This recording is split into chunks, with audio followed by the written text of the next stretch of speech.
Hey everyone, welcome back to the channel. Today we're analyzing one of my favorite episodes of Star Wars The Clone Wars. We're talking about Season 2, Episode 9, Grievous Intrigue. Now if you're like me, this episode might hit you right in the feels. Grievous Intrigue takes us back to the good old days, when the Clone Wars was just starting to get its groove, and we're seeing a perfect blend of strategy, action, and of course, the classic Star Wars tension. For me, this episode has a bit of that nostalgic magic. It's when General Grievous really starts to shine as the terrifying, calculating villain that we all know and fear. It's also a great reminder of why Clone Wars is such a gem, especially with the way it dives into the personalities and motives behind both sides of the conflict. So whether this episode takes you back to the first time watching it, or you've seen it a million times like I have, I'm excited to dive into the details with you. Let's break down why Grievous Intrigue is much more than just an action-packed episode, and what makes it such an unforgettable piece of the Clone Wars story.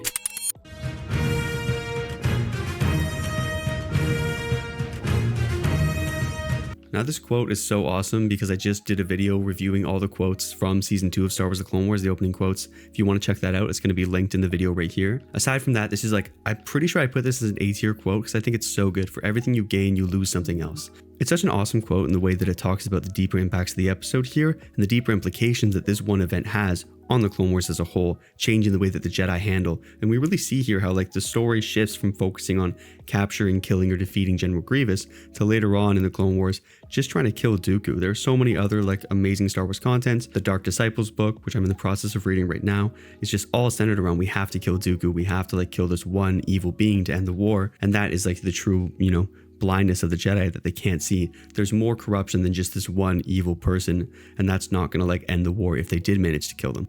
Stays one step ahead of his opponents, where Grievous will strike next. Until now. Now Grievous's flagship in the show I think is so cool. Such a cool detail about Horn Company is the way that they actually have the logo and symbol on their chests and armor pieces right there. So the armor piece that they have and that also Master Koth has on his arm piece is actually the unique horn symbol of the old native Zabraki tribe that General Koth is a part of. It's his old native tribe called the Green Horn tribe on his home planet. So it's super cool to see that his troopers are so loyal to him. They're honoring their general with the design of their armor, and they have that emblem all over their armor, on the chest, they have it on the shoulder right here. It's such a cool detail to just add to the show like that. An interesting detail, and I'm not sure if it's present in the renders here, is that you don't actually see any of the design on the trooper's armor in the holograms. Whether this is an animation error or something wrong with that, you see their outlines, but you don't see any of their skin and paint designs. Now obviously you wouldn't see the colors because it's just blue for the hologram, but you still would see the outlines, and you'd still see the outline of the horn markings on their helmets, on the shoulder, and on the arm. So it could be an animation mistake, or it could just be the way that the hologram transmits it, whatever canon excuse there is in the universe. Now a funny thing to notice here is where Grievous's blade enters the door. We can see it enters and it cuts right below this second part right here. But then after that it goes all the way up, and it looks like it's in a different position. So again, just some weirdness with the animation and the way that they organize all that together.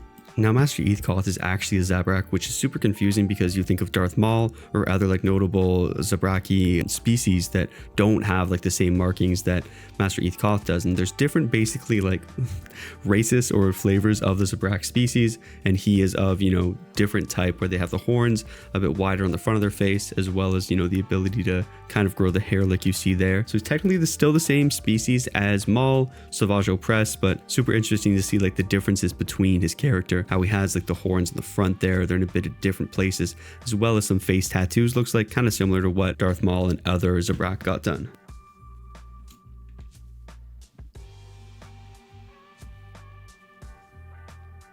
Oh, so you see that trooper just get hit right in the head. The other one ducked out of the way and Master Koth was able to, but that trooper just gets completely taken out by that door, and wow, he actually goes flying. Oh my gosh, off to the side and almost falls into the command pits right there, which is super terrifying. He's definitely dead after that. There's no way someone survives that. Another menacing introduction of General Grievous. He's just such a menace in the beginning seasons of the Clone Wars, and I really kind of wish that we saw more of his character development and arc throughout the later seasons, but obviously the focus shifted to Count Dooku there.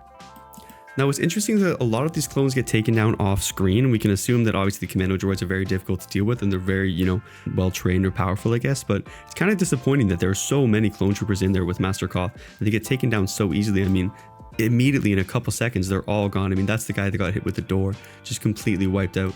But all these guys here, we don't see any blaster marks. We don't really see what happened to them except for the few that got sliced with the swords. But I kind of expected Horn Company to be a bit better and a bit more efficient at repelling the separatists from taking over their ship. And such an epic save from that clone right there. But such an epic save from this clone, but it's so sad that he gets taken out that way, trying to save his Master Koth like that. The Magna Guards coming in is also just such a menacing sight to see. And Grievous is so cheap the way that he fights these Jedi Masters is the only way he's able to take them down. Remember earlier in Season 1 where he was tasked with taking out Kit Fisto, completely failed, so this might be another test from Dooku to take down more Jedi Masters and to be able to either capture them, kill them, whatever the test may be, but I think he cheats with this one and definitely doesn't actually count. Now if we slow down this fight here, Grievous's fighting style is so just like aggressive and terrifying the way that he fights the other Jedi Masters. And you see how Master Koth tries to use like the evasive techniques to try to slow down the fight and make it easier for him, and he's mostly just dodging his attacks, not even attacking himself. It's a very defensive forearm, I believe, that Master Koth uses, and he's doing quite good in this fight. And we see in the end that he does, defeat Grievous, but Grievous cheats obviously and uses his Magna Guards against him. The block behind the back there was so cool, being able to stop an attack like that. Even so with the arm that got shot and that clearly hurts right now. Definitely cheating to use the Magna Guards like that. What's super interesting that I notice here is that it looks like this Jedi in the background, we'll go to get a better view here. So this Jedi in the background right here is actually one of the Jedis that we see in Season 4, I believe, in the intro cutscene, just like an offhand shot of Maul and Savage Opress slaying, killing other Jedis when they're hunting them down, trying to lure out Kenobi. So crazy to see that, we see that continuity of background character from Season 2 showing up in Season 4, unfortunately getting killed by Darth Maul, but still super cool to see that connection.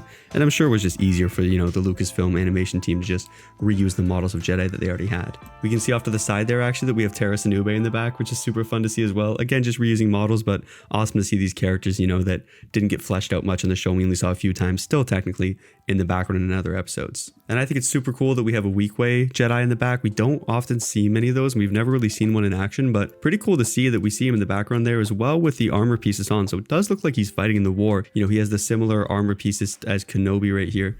So maybe, he is leading another clone battalion himself and is fighting in the war. Would be awesome if we got to know his name or, what.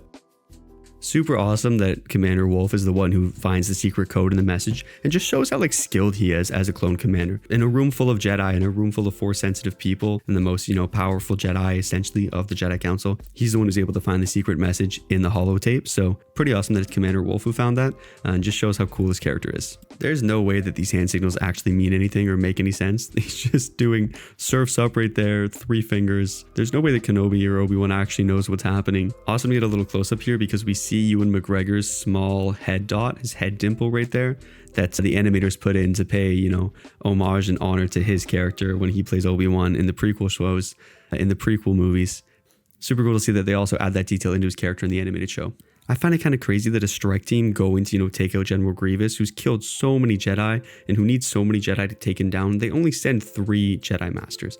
Granted, these are 3 very powerful Jedi, but shouldn't you send 10, 15 of them? Just overwhelming numbers to take down General Grievous. Obviously, they're very short on Jedi after the first Battle of Geonosis, and that's super fair, but to take down General Grievous and end the war like they're trying to do right now, and like they try to do early on in the season and in the show, shouldn't they just send half of the Jedi Masters they have there? Sure, it could be a trap, but there were at least 10 or 15 Masters in that room. They could have all sent to just take down Grievous like that, instead of just sending 3 of them. I know it's a mission to save Master Koth, but they very much also have the plans later on in the show to capture or kill General Grievous, so definitely send more Jedi with you next time, instead of just 3. Something that I never noticed and like to pay attention to is actually the planets in the background of these shots that we see. And we see Coruscant here. The skybox that it has, or the design that it has for it, is super cool. It looks very much like Ralph McQuarrie-esque design, hand painted, and it's awesome to see just the rings of the planet and the way that they have it organized. What I find interesting is they don't bring Ahsoka with them on this mission. Ahsoka's done her best against Grievous before and has held up her own. She hasn't died very clearly, so again, surprising that they don't bring her with them just to have more Jedi to go against General Grievous, or at least to help. That just feels like another Obi-Wan Anakin episode, and it might have just been too much for the story to have all these characters in it. This tactical droid has a super cool design to him, and I wish we got more badass designs on the tactical droids. The other ones we got were kind of boring and just had random colors to them, or no colors at all. But this one with the red eyes and the red writing and design on the side, super cool the way he looks. Early on in the Clone Wars show, we got so many awesome space battles, and it feels like the further we got into it, the less space battles we got. And they were such a cool aspect of the show. Kind of disappointing that we didn't get more of them.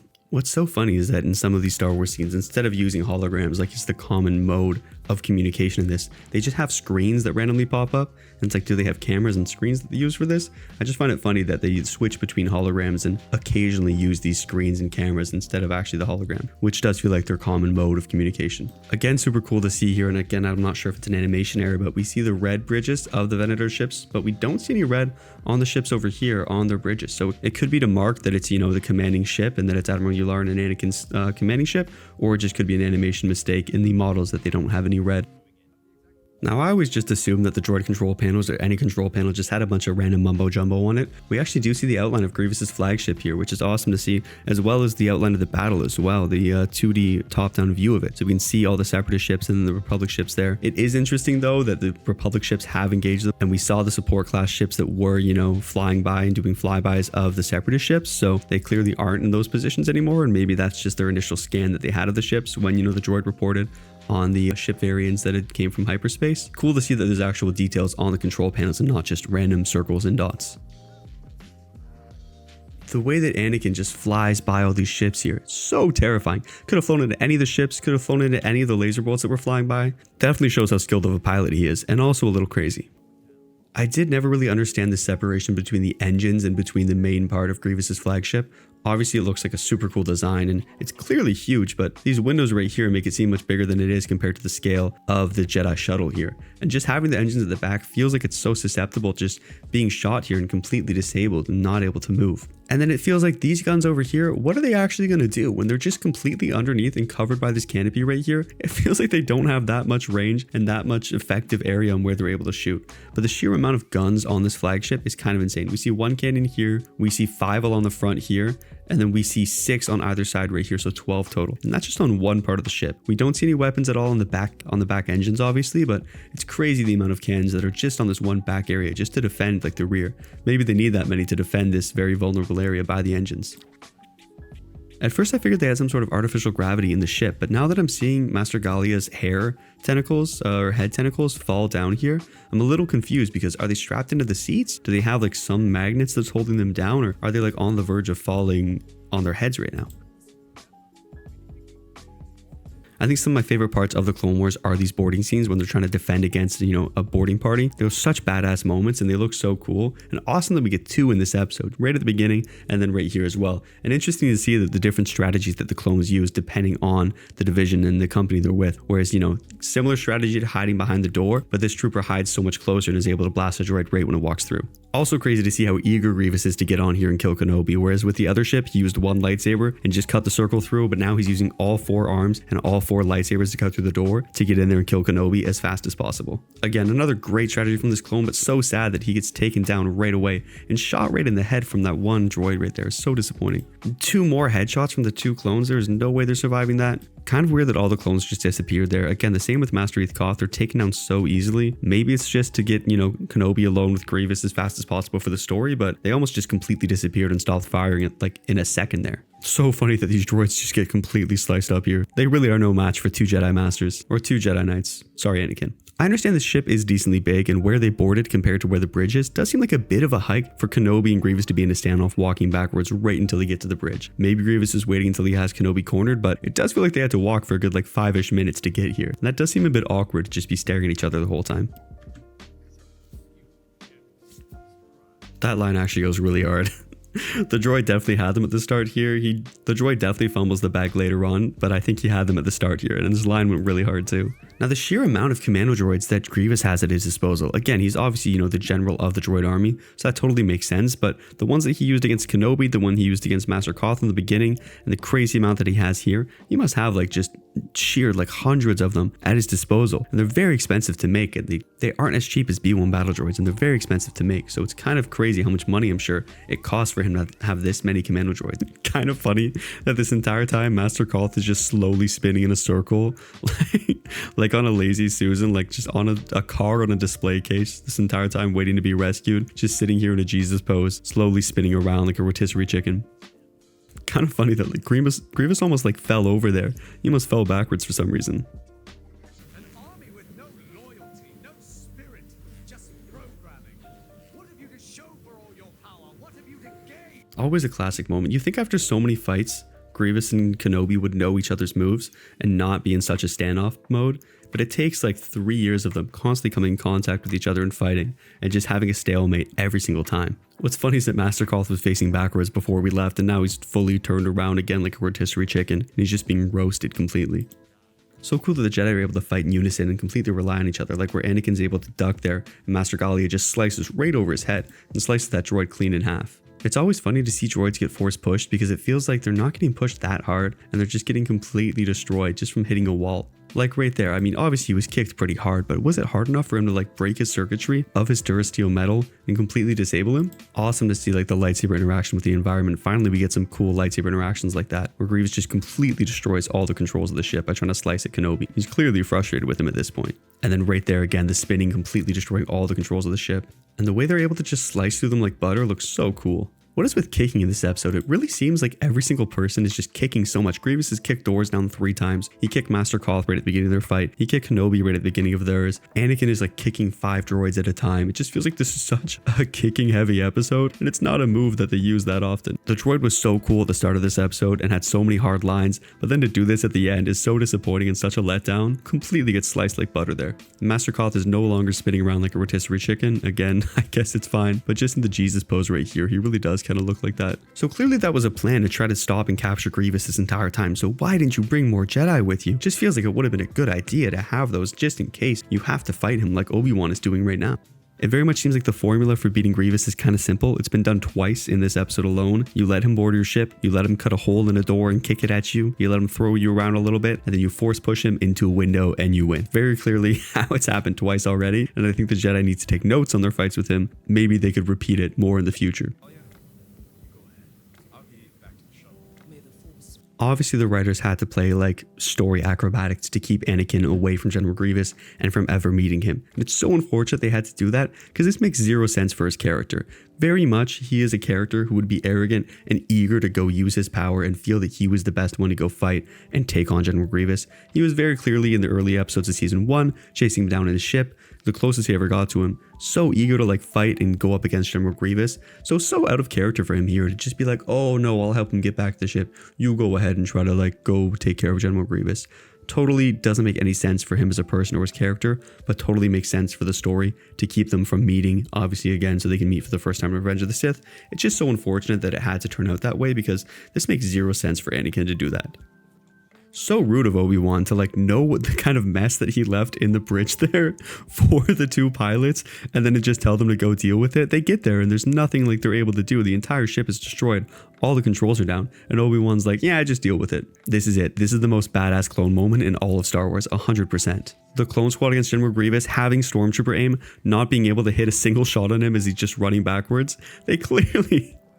There's no excuse. Grievous isn't force sensitive. There's so many blaster bolts flying by him here. And here it is where Obi-Wan left such a mess for these 2 pilots here. Honestly sent them to die because there's nothing they can do. All the controls, you can't even see the slash marks anymore, but all the controls have been destroyed. There's nothing they're able to do. Again, badass moment using the grapple gun to grab him. Clearly because your aim is that good with a grapple, but it's not that good with a blaster. You're able to hit him like that. And the clones who pull him back all the way back to them and are able to dogpile and beat up Grievous. Such a badass moment for them. And here we go, the clone dogpile of General Grievous and the one who punches him in the face. We've got what? Cody grappling from the back and the 2 from the front. This is a crazy shot right here. It looks kind of sus, to be honest. Definitely the most badass clone moment in the season, maybe even in like the show, to be honest. Dogpiling and then socking General Grievous right in the face is an insane thing to do. Awesome for Grievous to be able to stop that right there. Again, he's not force sensitive and he's not able to, he's not able to sense that like imminent danger or like incoming danger. So to be able to like react that quickly and see Obi-Wan slashing at him right there, it's awesome to see. And kind of crazy that Obi-Wan is taking that pot shot. And if Grievous wasn't able to lock that, he would have just sliced clean through him. So clearly the Jedi are okay with killing when it comes to obviously a monster like Grievous. Super cool here that we get 2 little like fencing jabs from Obi-Wan. Switching up his fighting style is kind of awesome to see that he's doing fighting against Grievous. This is such a great karma moment. That gets you so pumped up while watching this. That's such a great moment that Grievous is gloating and then just gets wrecked by Master Galia coming in. Now she holds up her own against Grievous, which is pretty awesome to see. And the next time she teams up with Obi-Wan, she unfortunately dies to Maul. So it's pretty surprising that The craziest thing, whenever Grievous is like hightailing it, trying to run away, he's just crawling like a little gremlin. It's so weird to see. I mean, this poor clone back there. I love that they say we're about to miss our ride, we're about to be abandoned here, and Anakin leaves right at that moment. They definitely could have just waited for them to come back. Also funny that the droids only have single person escape pods, and funny they have escape pods at all. Like, do they really care that much about the droids to give them one escape pod? Or maybe that was just the entrance for them to get in. Those poor pilots in the cockpit still trying to save the ship and do something about it, and Anakin's just flying around, very clearly going to abandon them. The Jedi say that they care about all life and all life is sacred, but they're very dismissive of the clones' lives, to be honest. Okay, so it does look like there's one more droid in those escape pods, which is good to see because it feels like a waste to have just single droid escape pods to send them down. And again, they're not doing anything for these two pilots in the cockpit here. They're not trying to like tell them to come to the hangar to get picked up and taken away. They're just fully leaving them there to go down with the ship. Awesome to see the debris of that explosion there. Really cool and very well done how it like bounces off the sides of the ships and takes down Grievous, sends him down to the planet. Now, one thing I never understood is Grievous's purpose for landing on Seleucami and having this, siege of the planet. There's nothing there when we get down to the planet we see. Later on in the Bad Batch, we see that there are some small settlements and communities, and those later get taken over by the Empire and, put under their jurisdiction. But aside from what we see in this episode and the next, there's really nothing down there. There's some farms, there's some wilderness, and that's pretty much it. So what is the reason for going to this planet? To set up the next episode, I guess. Again, awesome to see the different pieces of debris, and we don't normally see ships break apart like this. Like when we do see them get destroyed in this episode, because it's so much work animation wise and graphically to like have the ships and you have to cut it up into each piece that it breaks apart into. So much work to do that. So pretty awesome to see that we get this super detailed explosion and ship destruction that we don't normally see in these space battles. All right, that's what I thought there. Again, the show can't make up its mind. So first we focused in on the Venator ship with the red top there with the red bridge. And now we're focusing in on this one is where is Admiral Yularen? Does he just switch around ships to make sure that everything's running smoothly and, to switch around his command? Because we had the two ships that didn't have the red bridge and the ones in the back there, but it's like we're focusing on this one and then going to Admiral Yularen. So that's implying that he's on this ship, I guess. Totally makes sense. Anakin has to command the space battle because there's still a space battle going on. I mean, I didn't see anyone fighting there. We saw the 3 Venator ships, so we can assume that they destroyed all the other Separatist ships, but there still is a space battle. Again, just more unnecessary and confusing story acrobatics to make it so Anakin and General Grievous never meet. It feels like there's a better way they could have done it, but I'm sure with the time restraints and the budget restraints of a TV show, they just kind of, went with it. And I'm sure I'm overthinking it because there's no real need to get worked up about it. The story still works and it still works out fine. Oh, the Venators are such cool ships. Honestly, just like one of the best designed things in Star Wars. That is a crazy way to land that ship. Doing the full back in there. Oh, awesome to see here. So look, we see in the back that we actually have the Geonosian ARF troopers and scout troopers that we have just in the back here. I don't know why. I guess because the 212 put so much work into, creating this armor and doing this armor design for the troopers. Super cool that we see all the designs in the back and them just hanging out there. Crazy that we don't see them later on in any other deployments, obviously because they're meant for like desert terrain, but cool that they're still wearing the armor and we still see them in the background here. Yeah, there's some more shots right there as well. Kind of far to see how far this ATTE gunner runs just to get up to Rex to talk to him. You can see in the back there's more with the backpacks too. They're just such a cool trooper design, and I wish we got to see them more and not just in that one arc. I guess this counts as seeing them more since we see them in the background here, but I wish they were utilized more in the Clone Wars as well. There it is. So it looks like one of the pilots there. And crazy that guy ran so far to come up and talk to Rex. He clearly had something important to report. Thank you guys so much for watching this episode. Please let me know if you want to see more content like this. Don't forget to like and subscribe, and I hope to see you guys in the next one.